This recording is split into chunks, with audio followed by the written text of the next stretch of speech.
이사야서를 공부를 하다가 알렉산더 포프의 말씀을 이제 보면서 바로 이게 제 모습이구나 하는 느낌을 갖게 되었습니다.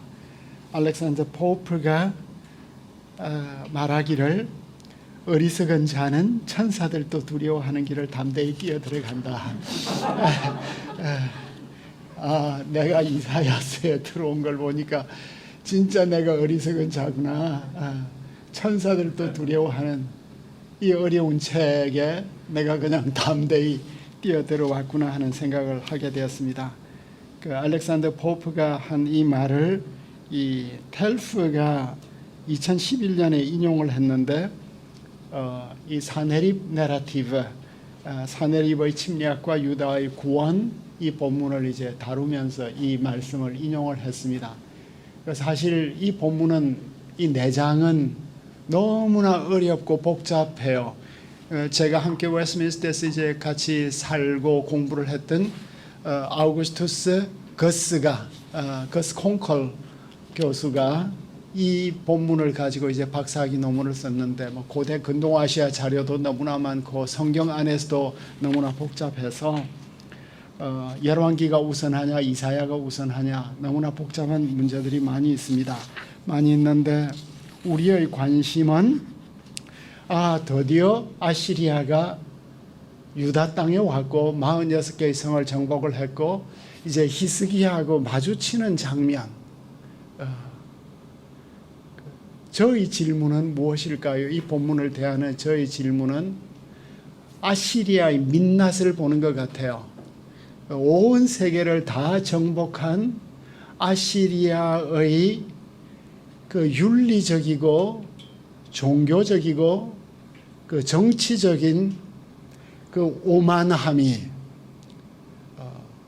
그 적나라하게 드러나는 우리가 이사야 14장에서 그 사네립의 그 죽음 혹은 바빌론 왕의 죽음에 대한 그 패러디를 보게 되었는데 그 제국의 민낯을 우리가 이제 있는 그대로 볼 수 있는 것 같아요. 이사야가 거기에 초점을 두고 있는 거 아닌가.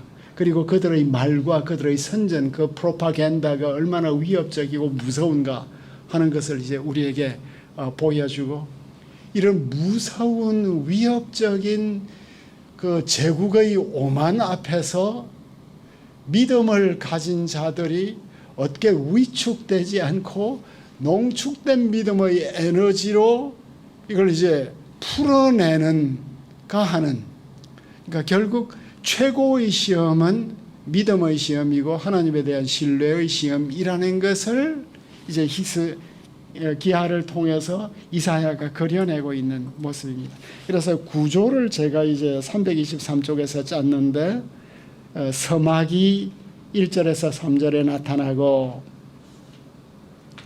그 다음에 이제 사네립의 사자 랍사게가 도발적인 연설을 하는, 그러니까 결국 마지막은 말싸움이에요. 그죠?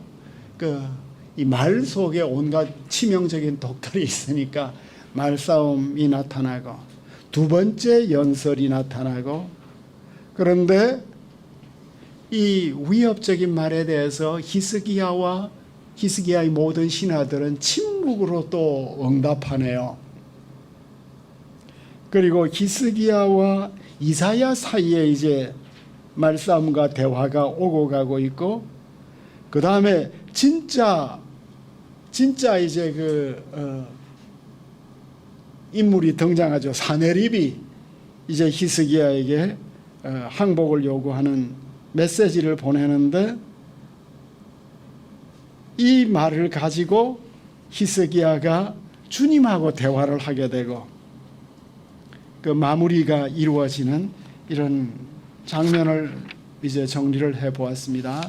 그래서 이제 36장 1절로 가면 히스기야 14년에 사네립이 드디어 올라왔다. 유다의 모든 견고한 성을 취하니라.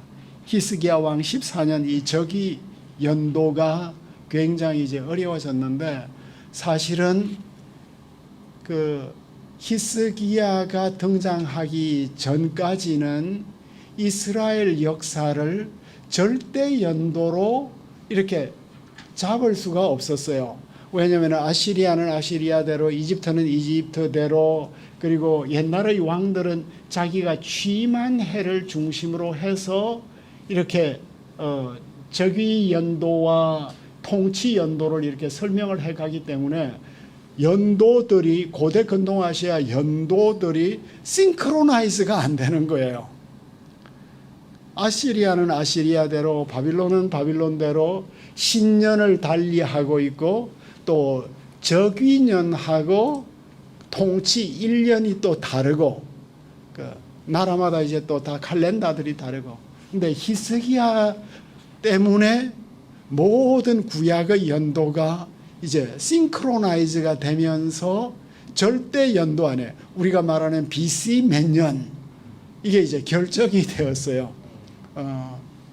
그 가운데 이제 결정적인 역할을 하는 게 이제 일식은 월식과 달리 굉장히 드물게 나타나고, 일식에 대한 모든 기록들은 이집트나 아시리아나 바빌론이나 팔레스타인이나 다 동의를 하다 보니까 그 일식을 통해서 이제 세계 역사를 이렇게 BC와 AD를 통해서 BC 701년이다.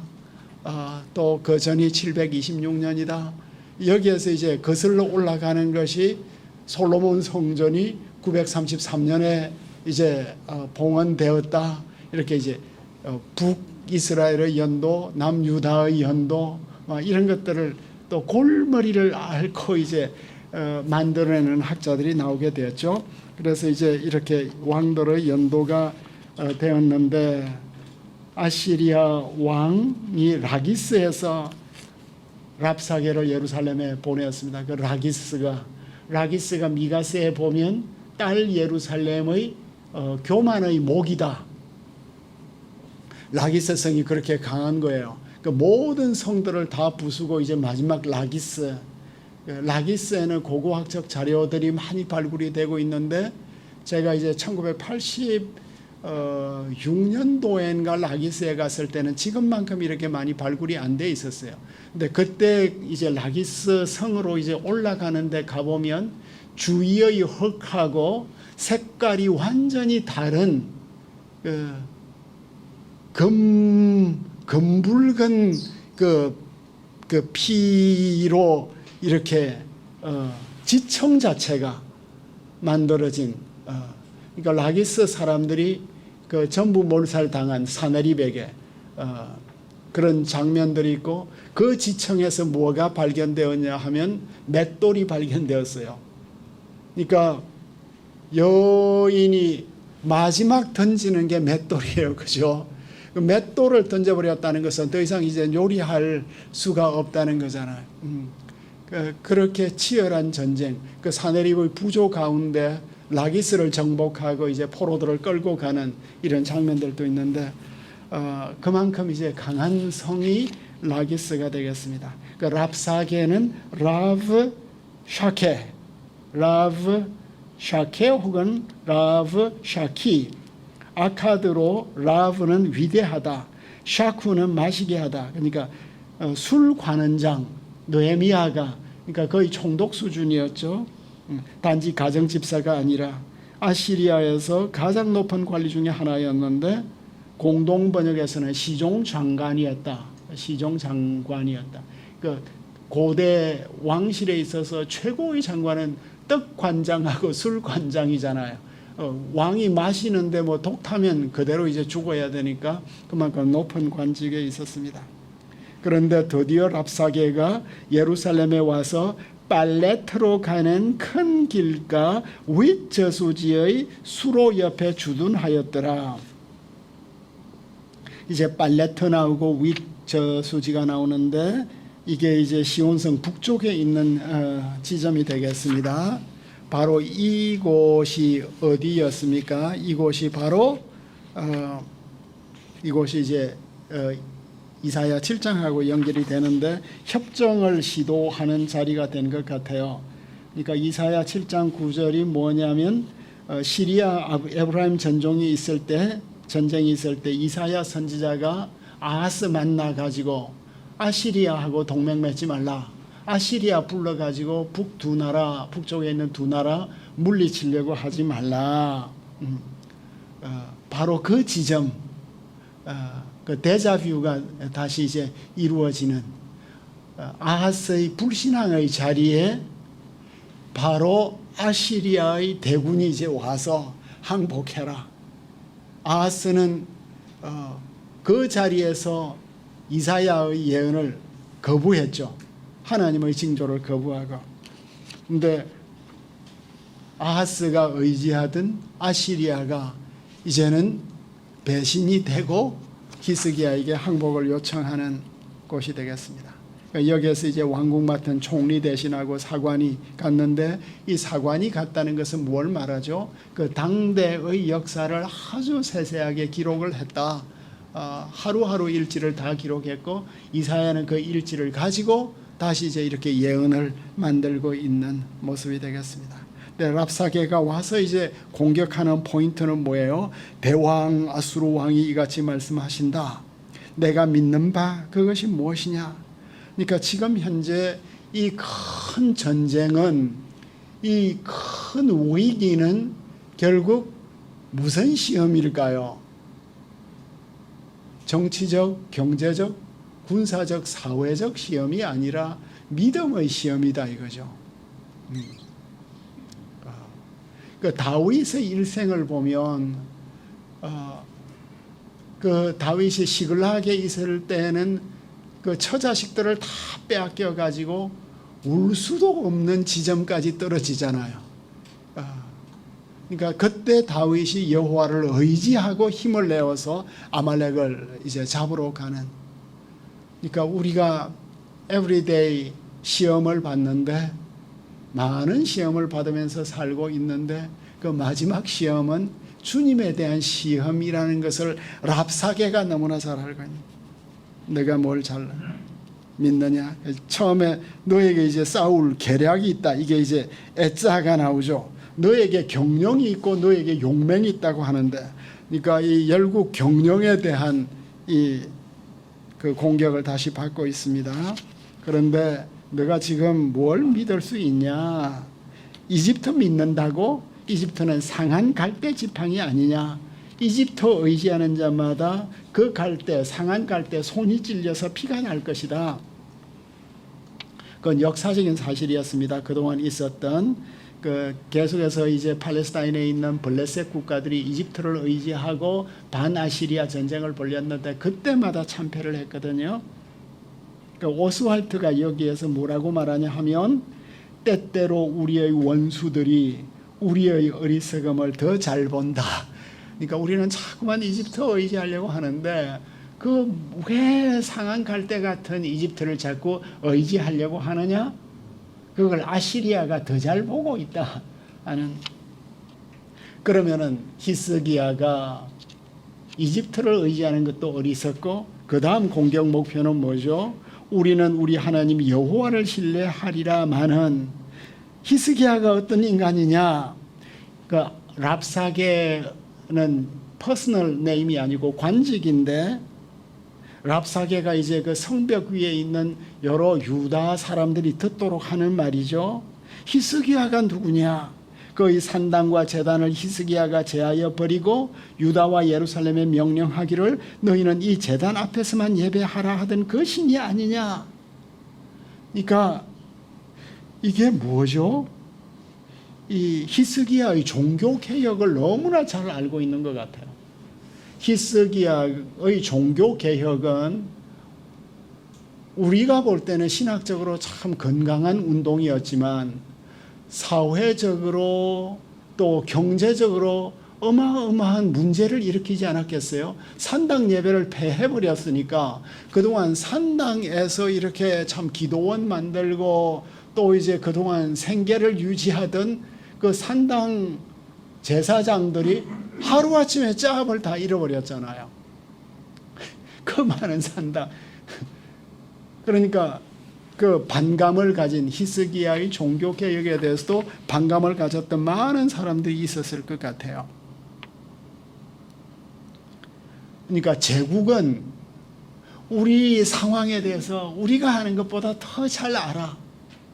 그러니까 베이징이나 모스크바 같은 데서는 한국의 일간 신문을 다 전문적으로 읽고 지금 이 선거판이 어디로 움직이고 있는지 다 알고 있는 거예요. 제국은 우리가 우리를 아는 것보다 우리에 대해서 더 잘 알고, 그러니까 러시아 같은 경우는 트럼프 대선까지 이렇게 또 개입을 하는 이런 사이버 세상이 되었습니다. 그죠?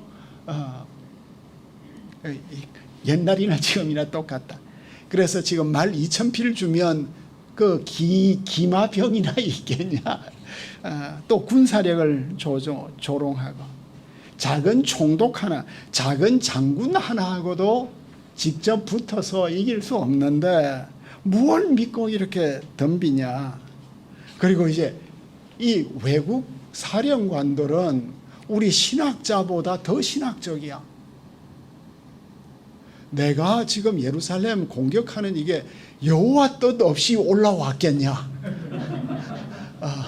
이 다 주님 뜻이다. 여호와께서 내게 이르시기를 올라가서 그 땅을 쳐서 멸하라. 이게 무슨 말일까요? 당대의 배경을 본다고 하면 고대의 왕들은 자신의 전쟁과 정복을 정당화하기 위해서 신들을 빙자하여 말하는 관습이 있었죠. 고레스가 바빌론을 정복을 할 때 마르둑이 내게 명했다. 그리고 이제 이 말씀은, 랍사게의 말은 이사야 선지자의 말씀과 계속해서 일치하죠. 이사야는 계속해서 이집트 의지하지 말라. 주님의 경영은 이 아시리아를 존중하는 거고 그 멍에 복종하는 것이다. 그런데 이사야는 이집트를 의지하지 말라고 한 것은 아시리아를 의지하는 건 아니에요. 그죠? 이사야는 한결같이 주님을 의지하면서 아시리아에 대해서 올바른 거리와 거리를 유지하면서 관계가 파탄에 이르지 않도록 하라는 것을 계속해서 해왔죠. 그래서 이제 이 히스기야 신하들이 우리가 아람어로 좀 이야기를 하자. 왜 당신이 히브리어로 말해서 우리 백성들이 사기가 저하가 되냐. 그러니까 랍사게는 아시리아 최고의 장수인데도 히브리어를 자유자재로 구사하는 거예요. 우크라이나 대통령이 CNN에서 인터뷰를 하는데 너무나 유창하게 영어로 자신의 입장을 줄줄 말하는, 그러니까 이 제국을 경영하는 사람들. 우리나라에 와 있는 중국 대사는 옛날 북한 대사였잖아요. 우리말을 너무 잘하는 거예요. 그리고 이제 미국에서 온 대사들도 어쨌든 우리말로 함께 갑시다. 이러고 있죠. 그래서 제발 히브리어로 해달라. 아람어가 그때 링구아 프랑카니까 국제 통용어니까 해달라는데, 랍사게가 내가 너한테 말하려고 지금 여기 왔는 줄 아냐. 너희와 함께 자기 대변 먹고 소변 마실 성위에 앉은 사람들에게도. 그러니까 굉장히 교묘한 이 심리전을 제국은 계속해서 이제 구사해 가는 거죠. 친아시리아파가 있었을 거 아니에요. 거친 말을 하는 거예요. 심리전이 먹히고 있는 걸 아는 거예요. 성 위에 앉아있는 군인들 포위되어 있고 너무나 배가 고파서 결국 자기가 배설한 것 먹을 수밖에 없는 너희들 아니냐. 더 큰 고통이 지금 오고 있다. 그래서 이제 더 큰 소리를 지르게 되죠. 아시리아 대왕의 말씀을 들으라. 하멜렉 하카돌이에요. 풀리 멜라메 아카드로 그 위세가 너무나 가공한 거죠. 멜렉 아슈르다. 히스기야에게 미혹되지 말라. 절대 히스기야가 사기꾼이다. 히스기야는 절대 여러분들을 구원할 수 없다. 그리고 히스기야가 우리가 주님을 신뢰하니까 주님께서 우리를 건지실 것이다. 이 말을 믿지 말라. 믿지 말라. 사내립은 히스기야가 믿음의 언어로 아시리아에 저항하도록 부추기고 있다고 이제 비난을 하고 있는 거야. 주님께서 반드시 우리를 구원하실 것이다. 이 이사야의 핵심 메시지입니다. 그죠? 14장부터 38장까지. 근데 이사야의 메시지는 주님께서 시온을 지킬 것을 말씀하셨지만 모든 사람을 무조건 지킨다는 말씀은 한 바가 없습니다. 어쨌든 사내립은 시온의 신학적 가치를 가지고 이제 계속 공격을 하고 있습니다. 그리고 이제 달콤한 위협을 했으니까 채찍을 내려쳤으니까 당근을 주어야죠. 그러니까 아시리아가 주는 당근이 진짜 당근이냐, 중국이 주는 당근이 진짜 당근이냐, 이걸 이제 우리는 늘 세심하게 살펴봐야겠죠. 이 아시리아가 뭘 우리에게 주죠? 내가 너희를 너희 본토와 같이 곡식과 포도주와 떡과 포도원이 있는 땅에 데려가기까지 하리라. 옮겨간다는 것보다 데려간다. 그러니까 이게 뭐예요? 내가 여러분들을 다시 약속의 땅으로 인도해 가겠다 하는 거죠. 여러분들이 내게 복종하면 여러분들에게 번영의 땅을 하사할 것이다. 그 이야기를 하는 거예요. 장밋빛 속임수가 되겠습니다. 그죠?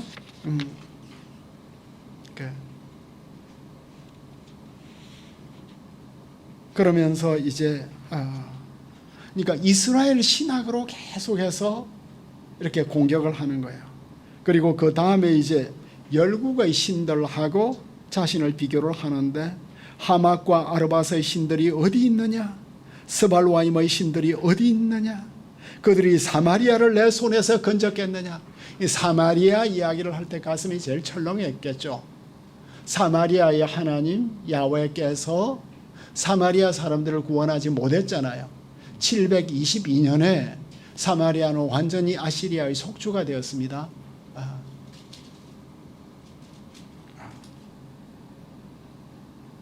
그 사람들이 치를 떨었을 것 같아요. 그 722년에서 지금 현재 11년이 더 지난 이후에 드디어 이제 예루살렘까지 이제 와서 예루살렘에 하나님께서 너희를 건질 수 있겠냐?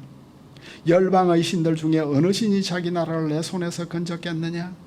여호와가 능히 예루살렘을 내 손에서 건지겠느냐? 여기서 1인칭으로 말해요. 내 손에서. 결국 이제 아시리아 대왕은 신성 모독적 발언을 하고 있습니다. 그죠? 그런데 아무도 대답을 하지 않고 잠잠했습니다. 침묵했습니다. 백성들이. 그리고 이제 정전협정과 항복협정이 이제 끝나자 유다의 사절들이 이제 자신의 옷을 찢고 히스기야에게 이 말씀을 전달하게 되죠.